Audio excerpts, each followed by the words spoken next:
Good morning बच्चों। चल निकाली क्लास 8 संचिता।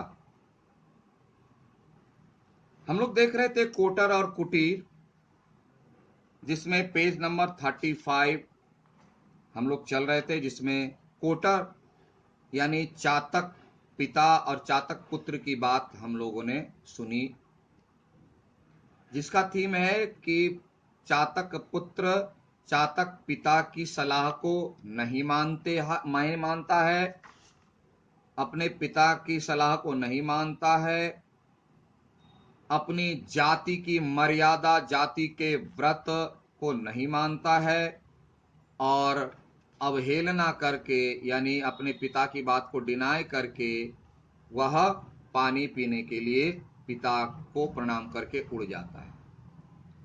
और उड़ता है तो उड़ते उड़ते जब थक जाता है तो रेस्ट लेने के लिए एक पेड़ पर बैठता है वही चातक पुत्र।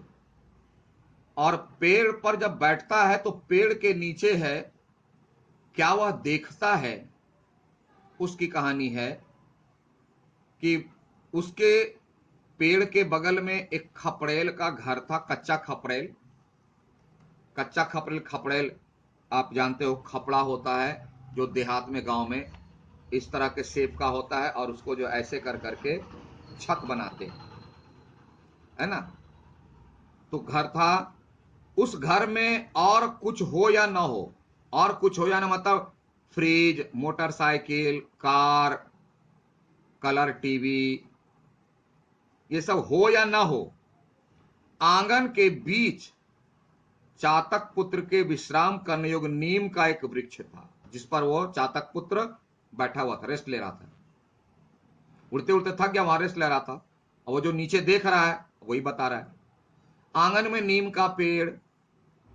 और आज क्या होता है, क्या बोले, नीम का पेड़ जो है वायु को शुद्ध रखता है, एंटीवायरस है वह।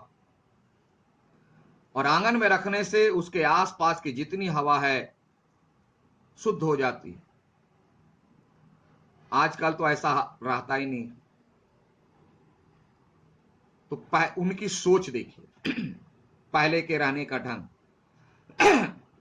तीसरी उड़ान की थकान मिटाने के लिए वह उसी पर उतरा। तीसरी उड़ान यानी बीच में 2 स्टॉपेज उनका हो चुका था।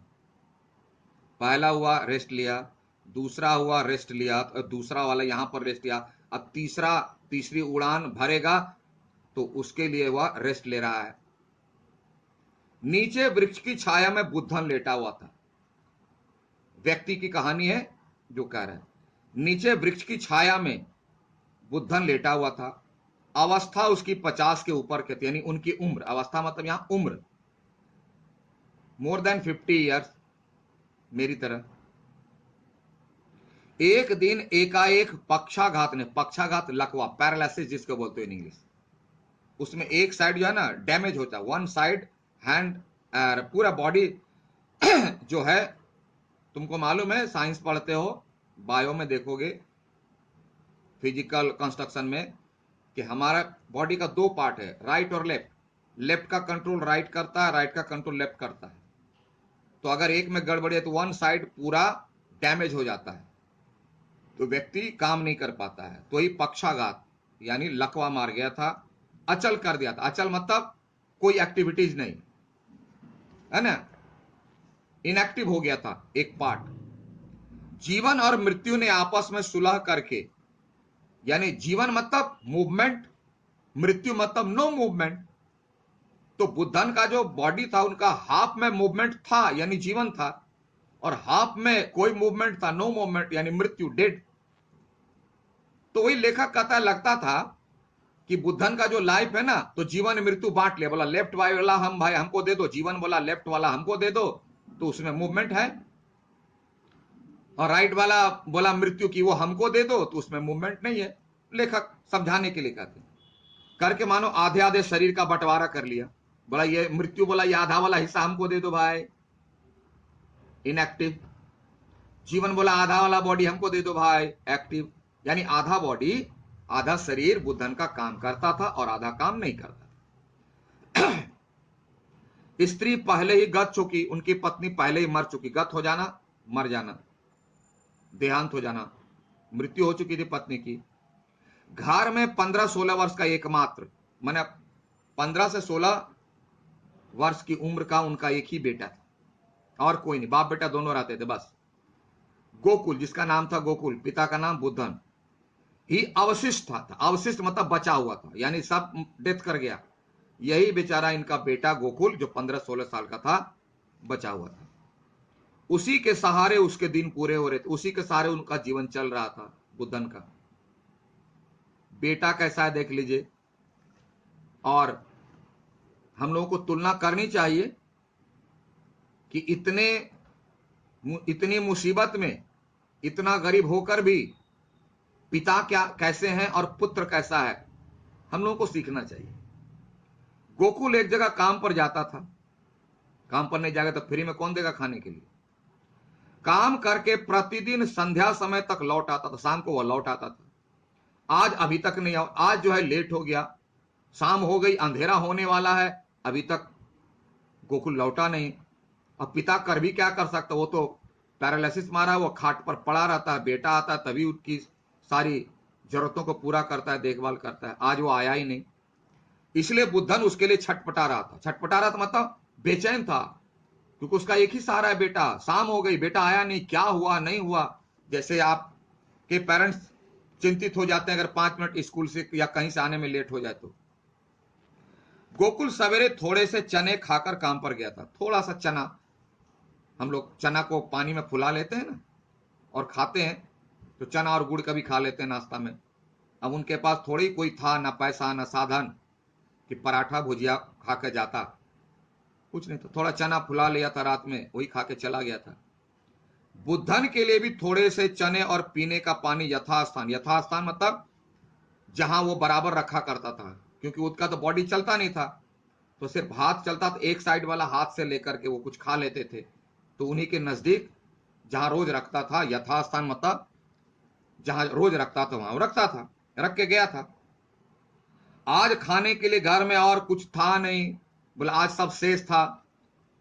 तो शेष था तब कुछ कमाई होगी, कुछ पैसा मिलेगा, तब तो बाजार से कुछ खरीद के लाएंगे। तो ऐसा बोल के गया था गोकुल कि पिताजी शाम को लौटेंगे तो उधर से बाजार करते आएंगे और कुछ खाने पीने का सामान लेते आएंगे।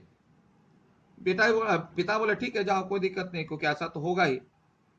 कहा गया था कि शाम को मजूरी, मजूरी मतलब मजदूरी, जो पेमेंट मिलेगा, पैसों का आटा लाकर रोटी बनाऊंगा।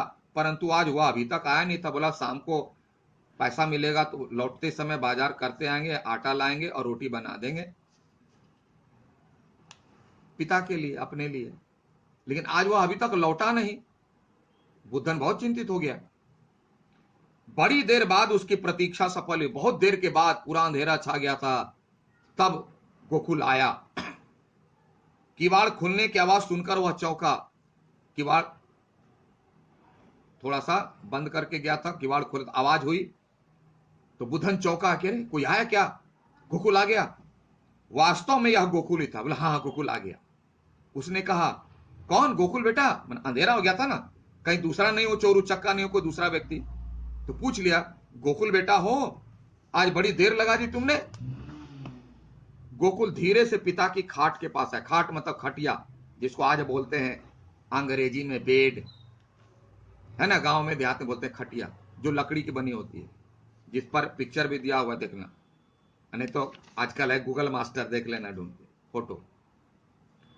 बुद्धन ने घबरा कर पूछा क्या हुआ बेटा, क्या हुआ, आज इतनी लेट कैसे, आज इतनी देर कैसे हो गई, बड़ा अंधेरा हो गया और अभी तुम आए हो, कोई घटना घट गई क्या। बोला पिताजी आज मजूरी नहीं मिली, यानी उनको आज पेमेंट नहीं मिला। अब कैसे चलेगा पापा, है? बुद्धन बोला मजूरी नहीं मिली, हमने तो सोचा कि तुम्हें मजदूरी मिली होगी, बाजार में लेट हो गया होगा भीड़ के कारण, तो मजूरी लेट नहीं तो फिर इतनी देर क्यों हो गई, देर का क्या कारण था। प्राकृतिस्थ, प्राकृतिस्थ का मतलब होता है नॉर्मल होना। प्रकृति मतलब नेचर, नॉर्मल, नॉर्मल हो गया मतलब बहुत उदास था, घबराया हुआ था, अपने लिए नहीं कि पिताजी को मैंने बोल कर आया है कि पिताजी शाम में आऊंगा तो आपके लिए आटा ले आऊंगा, रोटी बनाऊंगा, रोटी खिलाऊंगा, और आज मजूरी नहीं मिली तो अब पिताजी को क्या खिलाएगा, पिताजी को भूखे रहना पड़ेगा। यह सोचकर भीतर ही भीतर बहुत बेचारा दुखी हो गया गोकुल। वह बोलने के लायक नहीं था कि पिताजी को कैसे बताए, तो धीरे धीरे वह नॉर्मल हुआ, अपने को संभाला, और तब वह सारी बात सुना दिया धीरे धीरे। क्या सुनाया वो कहानी आप भी सुन लीजिए। सवेरे घर से निकलते ही गोकुल को सामने खाली घड़ा मिला, खाली घड़ा, घैला, पॉट पानी का। तो उसके दिमाग में बात आई, जिसे देखकर उसके पैर ढीले पड़ गए। ढीले पड़ गए मतलब उदास हो गया, मन उनका उदास हो गया। क्यों?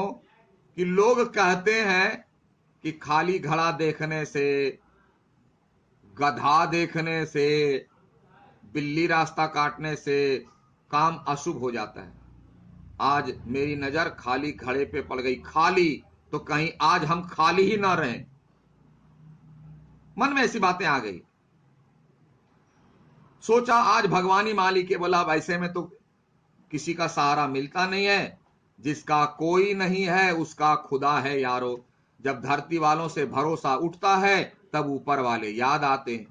उनको भी याद आए, अब भगवान मालिक है, क्या करें, कर तो कुछ नहीं सकते। काम देखने की जगह, हाँ सॉरी, काम पर पहुंचकर उसने देखा इंजीनियर साहब काम देखने आए थे, इंजीनियर साहब विजिट करने आए थे। कौन सा काम हो रहा है, कहां है बताओ।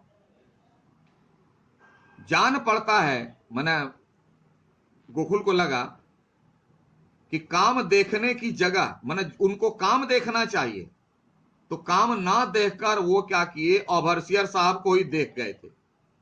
मैंने उनको विजिट करना चाहिए था पूरा एरिया, तो वो ओवरसियर साहब से ही बात कर करके वापस चले गए। ओवरसियर साहब बता दिए कि बहुत काम अच्छा चल रहा है, ये लीजिए थोड़ा सा गिफ्ट, 2-4-5 हजार रुपये दे दिए घूस। और इंजीनियर साहब भी बोले थैंक यू वेरी मच, लेकर चले गए। यानी इंजीनियर साहब नंबर 1 के घूसखोर, और अपनी ड्यूटी से जी चुराने वाले। उनको विजिट करना चाहिए, देखना चाहिए काम क्या हुआ नहीं हुआ, कुछ नहीं, पैसा लिया। और ओवरसियर भी 2 नंबर करता होगा, इसीलिए साइट यानी एरिया दिखाने के लिए नहीं ले गया, पैसा लेकर चला गया। अन्याय का यह बोझा उन्होंने दिन भर मजदूरों पर अच्छी तरह उतारा। यानी इंजीनियर साहब पैसा लेके चले गए, उनको बोलने वाला कौन है, मजदूर को खूब डांटा, खूब फटकारा, ऐसे करता वैसे करता, ऐसे क्यों नहीं वैसे क्यों नहीं, पूरा दिया। बेचारा मजदूर क्या बोलेगा, चुपचाप। शाम को मजदूरी देने के समय भी साफ इनकार कर दिया, बोला आज पेमेंट नहीं होगा, आज पेमेंट नहीं होगा, कल होगा, जाओ। मजदूर बेचारा क्या बोले, तो मजदूर बेचारा मजबूर हो गया, करेगा क्या, गरीब लोग ऐसे ही होते हैं, और उसका हम लोग फायदा उठाते हैं। आज दाम नहीं दिए जाएंगे, दाम मतलब मजदूरी। उस अदालत के फैसले की तरह, जैसे लगता है जब सुप्रीम कोर्ट फैसला सुना दिया, यानी उसको कोई बोल नहीं सकता, जिसकी कहीं अपील नहीं हो सकती। सुप्रीम कोर्ट के बाद कहीं अपील नहीं, सुप्रीम कोर्ट का उसी में 2-3 बार फैसला होगा, उसके बाद दैन, उसके बाद वो फाइनल माना जाता है। उसी तरह ओवरसियर साहब बोल दिया फाइनल है, फाइनल, पैसा आज नहीं मिलेगा, जाओ घर, कल मिलेगा। क्यों नहीं मिलेगा? अरे वो पैसा तो इंजीनियर साहब को घूस में दे दिया, तो कल पैसा आएगा तो देगा। आज का पैसा जो मजदूरों को देने के लिए लाया था वो घूस दे दिया इंजीनियर साहब को। ओवरसियर साहब का हुक्म मानकर मजदूर अपने अपने घर को लौट गए। बेचारा क्या करता मजदूर आदमी, विरोध तो कर नहीं सकता, मारपीट कर नहीं सकता है, कौन सुनेगा उसकी। चुपचाप घर चले गए सब। गोकुल भी आ गया, अब सब लोग घर चले गए। अब हम लोग भी घर चलते हैं, थोड़ा दूसरा क्लास ले लें अब, है ना। अब उसके बाद गोकुल के साथ क्या होता है बताएंगे, नहीं तो थोड़ा सा अपने से ही पढ़ लीजिए। तो सब लोग घर चले गए, हम लोग भी घर चलते हैं, अगले दिन अगला क्लास में देखेंगे गोकुल के साथ क्या हुआ। Thank you, have a nice day.